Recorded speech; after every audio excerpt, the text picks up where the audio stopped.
জয় রাধে। সমাগত শ্রুতি ভগবত ভক্তবৃন্দ ও আমার ভক্তিমতী মাতৃমণ্ডলী, আজ এই মহতি হরিবাসরে সবাইকে আমার কৃষ্ণ দাস, আমার গৌর দাস, আমার নিত্যানন্দের দাস দাস মনে করিয়া গুরু গোবিন্দের পরম ভক্তবৃন্দ, পরম বৈষ্ণব জ্ঞানে আপনাদের মতো ভক্তগণের শিরাতুল যুগল চরণ পাদ পদ্মে এই অভাগিনী কীর্তন প্রারম্ভে জানায় আমার এবং আমার ক্ষুদ্র সম্প্রদায়ের পক্ষ থেকে অনন্ত অনন্ত কোটি দণ্ডবৎ প্রণাম।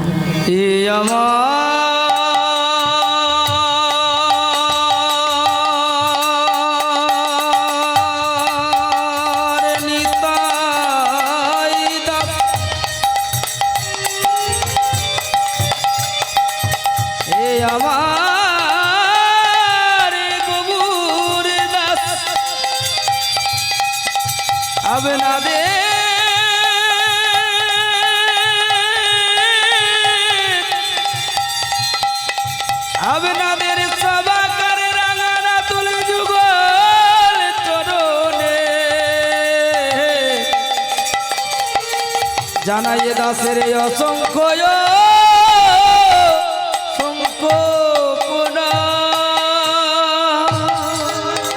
জয় রাধে।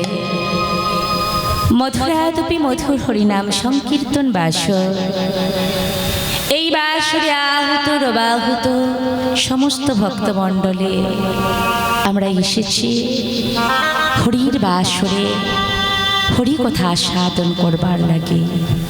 তোমার যেহেতু এটা হরির বাসর, হরি কথা ব্যতীত আন কথা কিন্তু এখানে হবে না। বেশ বেশ, কারণ ওমা আমরা তো কলির যে, আমাদের চিত্তটা বড় চঞ্চল।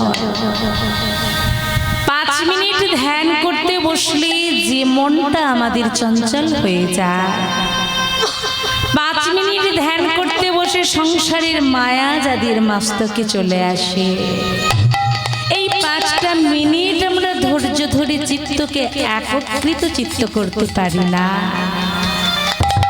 আর আমার মতো মূঢ় যে ভজনহীন, সে কিনা আপনাদেরকে 3টা ঘন্টা একনিবেশ করে রাখতে পারবে? এটা কি সম্ভব? কি গোমা 5 মিনিট ধ্যান করতে বসলে হয় না চিন্তা? বাড়ির কথা চিন্তা হয়, আত্মীয় বর্গের কথা চিন্তা হয়, স্ত্রী পুত্র সন্তানের কথা চিন্তা হয়, যে 5 মিনিট সারাদিনের মধ্যে গোবিন্দকে দিতে পারি না। 24 ঘন্টার 5 মিনিট গোবিন্দকে দিতে পারি, 3টা ঘন্টা গোবিন্দ চরণে নিবেদন করতে পারবো না। আমার মতো ভক্ত, আমার মতো ভজনহীন ভক্ত, আপনাদের মতো ভজনশীল ভক্তদের কাছে করজোড়ে অনুরোধ জানাই বাবা, যথামথ কৃষ্ণ কথা, হরির কথা আস্বাদন নিমিত্তে যেন অনুরাগ জন্মে। হরি হরি বল।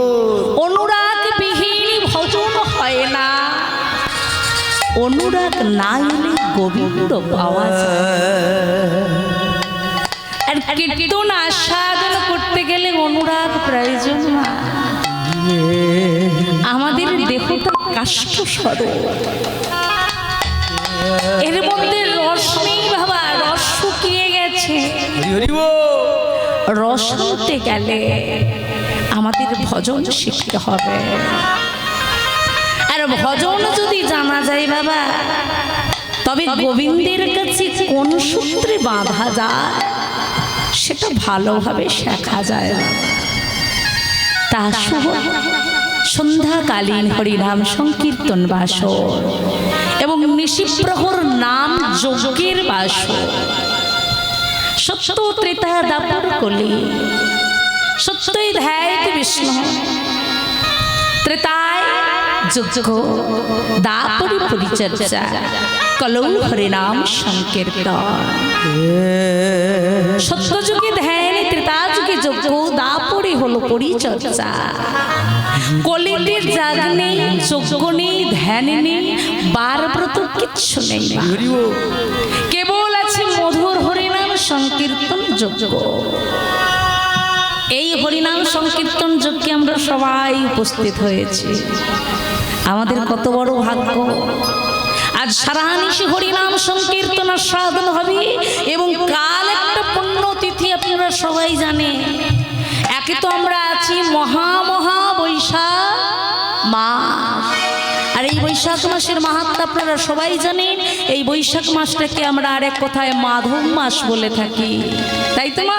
এই বৈশাখ মাসে কেউ যদি জল দান করেন, কেউ যদি বস্ত্র দান করেন, কেউ যদি অন্ন দান করেন এবং যত পারে যদি হরিনাম করেন, বহু পুণ্য ফল অর্জন করা যায়।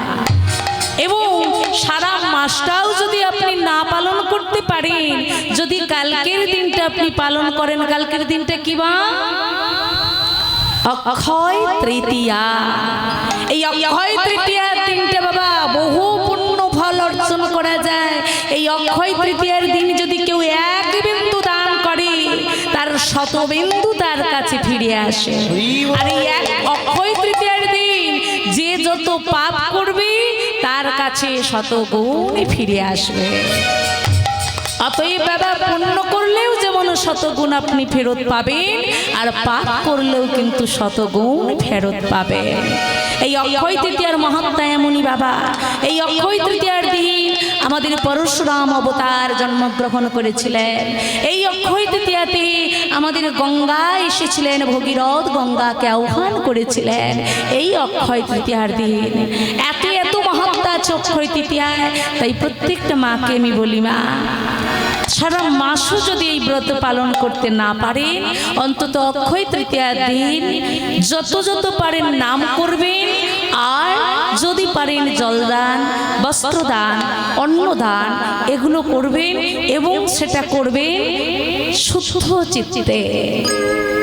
আমরা তো অনেকে অনেক কিছু দান করি, কিন্তু এই চিত্ত যদি না পরিষ্কার হয়, যে বাবা আমার কীর্তন করে গেলেন, উনি বললেন চৈত্য দর্পণ মার্জন ভবদাবাগ্নি নির্বাপন, সেও কৈরব চন্দ্রিকা বিতরণ বিদ্যা বৌধ জীবন আনন্দ বৌধি বর্ধনম প্রতিপদে পূর্ণামৃত সাধনম পরম বিজয়তে শ্রীকৃষ্ণ সংকীর্তন।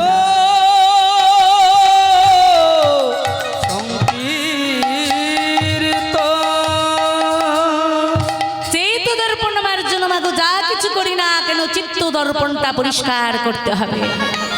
চিত্ত যদি শুদ্ধ না হয়, আমরা যা দান করি, ব্রত করি, নাম করি, যাই করি না কেন, আমাদের কোনো পুণ্য ফল অর্জন হয় না। তাই চিত্তটা প্রথমে পরিষ্কার করতে হবে।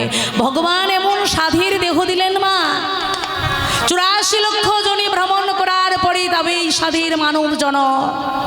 এই জন্মে হয় না হয় বাবা, আর পাই না পাই। এ জনম যখন পেয়েছি দুর্লভ মানব জনম, এ জন্মে আমরা মধুর হরিনাম সংকীর্তনে মেতে থাকব। তাই আসুন আমরা কালকে সবাই মিলে আজকে আমরা সংকল্প করব, আর আজ থেকে সংকল্প করি কালকে অক্ষয় তৃতীয়া আমরা পালন করব। এবং প্রত্যেক ভক্ত চরণে উদ্দেশ্যে নিবেদন বাবা, যারা বৈষ্ণব নয়, যারা ভক্ত নয়, প্রত্যেকে মা অবশ্যই বৈশাখ মাসে তুলসী মঞ্চে জলধারা দেবে। কারণ এই মহা বৈশাখ মাস আমাদের এই বৈষ্ণবদের মধ্যে 3টি মাস আছে বাবা। একটা বৈশাখ মাস, একটা শ্রাবণ মাস, আর একটা হলো দামোদর মাস বা কার্তিক মাস। আর এই 3টা মাস আমাদেরকে পালন করতে হয়। আর এই 3টা মাস যদি আমরা পালন করতে পারি বাবা, 12টা মাসেও যদি না আমরা কিছু করি, এই 3 মাসে আমরা পুণ্য ফল অর্জন করতে পারি। তাই আপনারা সবাই মিলে কালকে অক্ষয় তৃতীয়া, এই অক্ষয় তৃতীয়া দিনটি পালন করবেন। আর যত পারবেন বেশি বেশি করে নাম সংকীর্তনের সাধন করবেন। আসুন আজকে আমরা সেই সংকল্প মতে সবাই একটু হরির নামে মাতে নিতাই গৌর প্রেমানন্দে হরিব হরিব। এই হরি নাম, এই কৃষ্ণ কৃষ্ণ না তোমরা গাইবে কবে গো তোমরা গাইবে কবে এই হরি নাম এই কৃষ্ণ নাম তোমরা আর গাইবে কবে গো তোমরা আর গাইবে কবে এই হরি নাম এই কৃষ্ণ নাম তোমরা গাইবে কবে গো তোমরা গাইবে কবে এই হরি নাম এই কৃষ্ণ নাম তোমরা আর গাইবে কবে গো তোমরা আর গাইবে কবে এই দেহ ছেড়ে প্রাণ পাতে আরে এই দেহ ছেড়ে প্রাণ পাখি এই দেহ ছেড়ে প্রাণ পাতি আরে এই দেহ ছেড়ে প্রাণ পাখি একদিন যাবে ঘুরে তোমরা গাইবে কবে গো তোমরা গাইবে কবে আরে এই হরি নাম এই কৃষ্ণ নাম তোমরা আর গাইবে কবে গো তোমরা আর গাইবে কবে এই হরি নাম এই কৃষ্ণ নাম তোমরা গাইবে কবে গো তোমরা গাইবে কবে আরে এই হরি নাম হরি বল। এই কৃষ্ণ নাম তোমরা আর গাইবে কবে গো তোমরা আর গাইবে কবে এই হরি নাম এই কৃষ্ণ নাম তোমরা আর গাইবে কবে গো তোমরা আর গাইবে কবে জীবের নিস্তার লাগে নন্দ সুত হরি সুত হরি ভুবনে প্রকাশিলেন আমার গুরুর ধরি ভুবনে ভুবনে পোকা ছিল আমার গুরুরূপ ধরি জীবের নিস্তার লাগে নন্দ সুত হরি বেশ বেশ ভুবনে প্রকাশিলেন আমার গুরু রূপ ধরে মহাপ্রভু আমার দাপর যুগের কৃষ্ণ এবং রাধারানী দুই দেহ একান্ত ধরে কলি যুগে অবতীর্ণ হলেন নদিয়ার বুকে মহাপ্রভু শ্রীকৃষ্ণ চৈতন্য রূপে জগৎ জীবের দাঁড়ি দাঁড়িয়ে যেতে সেই মধুরা দুটি মধুর হরিনাম সংকীর্তন বিতরণ করলে কাকে নয় দাদানি তাইকে সঙ্গে নয় অমা যাদের জন্য আজ আমরা কীর্তন করতে পারছি যাদের জন্য আমরা কীর্তন আর সাধন করতে পারছি যাদের জন্য আজ আমাদের চিত্ত পরিশুদ্ধ হয়েছে তাদের কথা না নিলেই নয় যে পদকর্তাদের পদ না সাধন করলে আমরা কীর্তন শুরু করতে পারি না সেই পদকর্তা বাবা ঠাকুর আগে বলে গেলেন নরোত্তম দাস ঠাকুরের কথা। এই নরোত্তম দাস ঠাকুর এমনই ভক্ত ছিলেন, এমনই অনুরাগের ভক্ত ছিলেন যে তিনি অনুরাগ দিয়ে রাধা গোবিন্দকে স্বয়ং তিনি সেবা দিতেন। রাধারানী এবং গোবিন্দকে সেবা দিচ্ছি এমন অনুরাগ দিয়ে মা। রাধা গোবিন্দ বৃন্দাবনে রয়েছে, রাধা কৃষ্ণ, কিন্তু উনি ওনার গৃহেতে দুগ্ধ গরম করছে মা অনুরাগে। অনুরাগী দুগ্ধ গরম গরম করছে, আর সেই অনুরাগের দুগ্ধ গরম করতে করতে কখন অন্য মনস্ক হয়েছে মা, দুধটা উথলি উঠেছে। আর যেই দুধ উথলি উঠেছে মা, সাথে সাথে কোনো সাপি না নিয়ে যেই না নাবাতে গিয়েছে, সঙ্গে সঙ্গে হাতখানি গিয়েছে পুড়ে। যেই ভজন শেষ হয়ে গেল, অনুরাগ শেষ হয়ে গেল, দেখছে সত্যি সত্যি হাতখানা পুড়ে গেছে। এমন ছিলেন নরোত্তম দাস ঠাকুর। এই নরোত্তম দাস ঠাকুরের পদ আমরা না গাইলে আমরা কীর্তন শুরু করতে পারি না। তাই আসুন এই পদকর্তার পদ গাইতে গাইতে আমরা লীলায় পরিবেশন করব।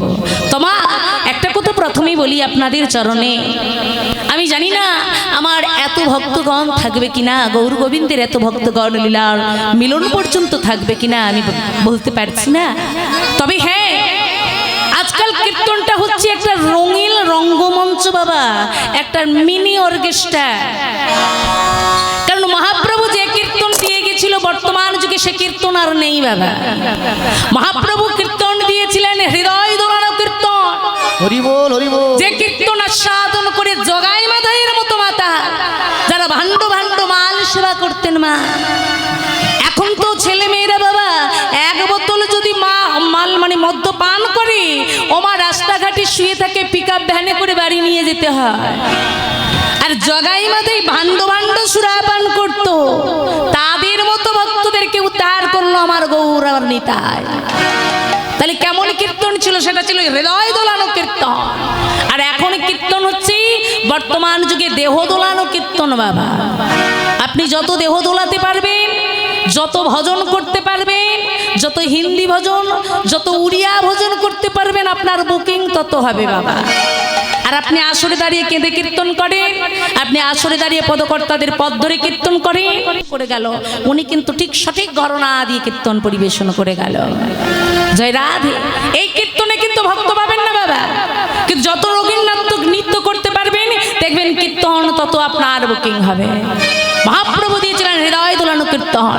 কিরকম কীর্তন নরোত্তম দাস ঠাকুর বলছে, মহাপ্রভুকে ডাকতে গেলে কেমন করে ডাকতে হয়, মহাপ্রভুর ভক্ত হতে গেলে কেমন করে ভক্ত হতে হয়।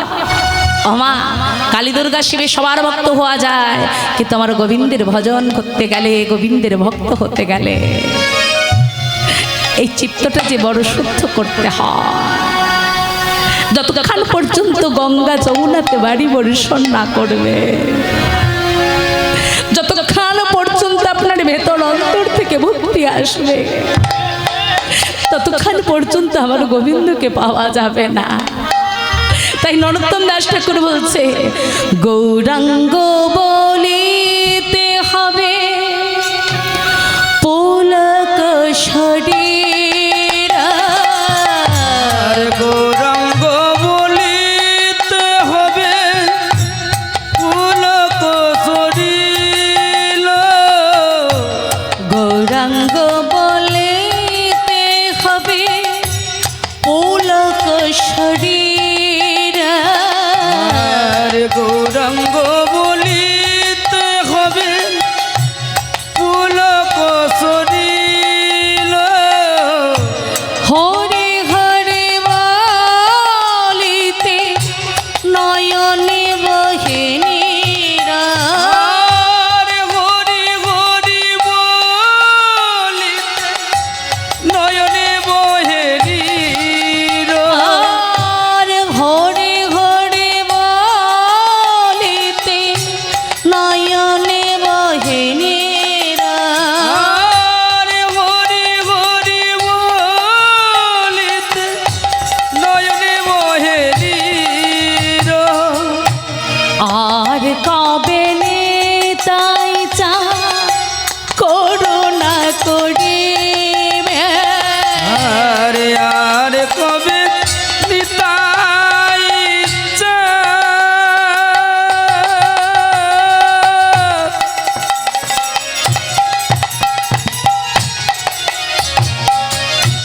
করুণা করিবে। সংসার বাসনাম কবে তুচ্ছ হবে। আর সংসার বাসনা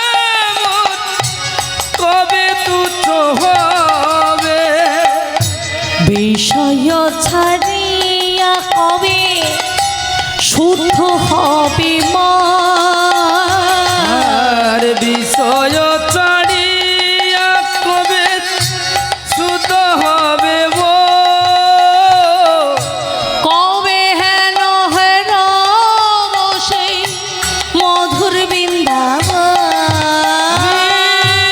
কবে হাম হেরি বসে মধুর বৃন্দাব রূপ রঘুনাথ বদে রঘু কয়াকুতি রূপ রঘুনাথ পদে রইব রাকুতি কবে হেন হেন বসে মধুর মোরতে কবে হাম হেরি বসে যুগল মূরতি রূপ রঘুনাথ পদে রঘু মরয়া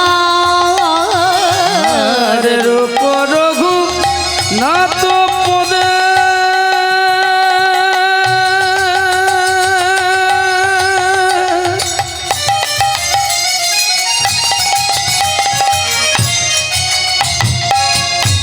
রোগ মরয়া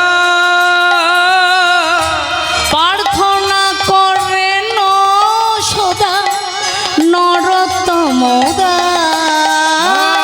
আর প্রার্থনা করেন সদাই নরোত্তম আর প্রার্থনা করেন সদা নরোত্তম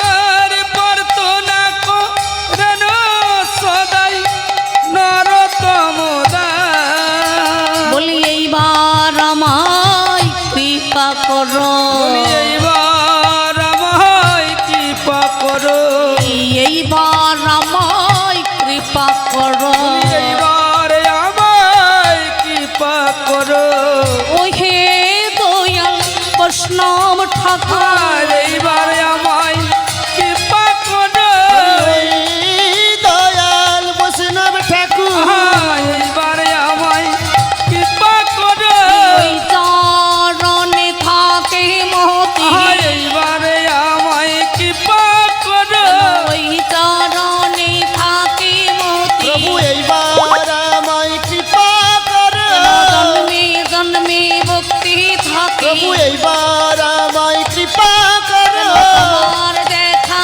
পাই হে দয়া এইবার আমায় কৃপা করো আবার যদি আসি ফিরে এইবার হৃদয় আমায় কৃপা করো আর যদি আসি ফিরে এইবার আমায় কৃপা করো আবার যদি আসি ফিরে আমায় জন্মে জন্মে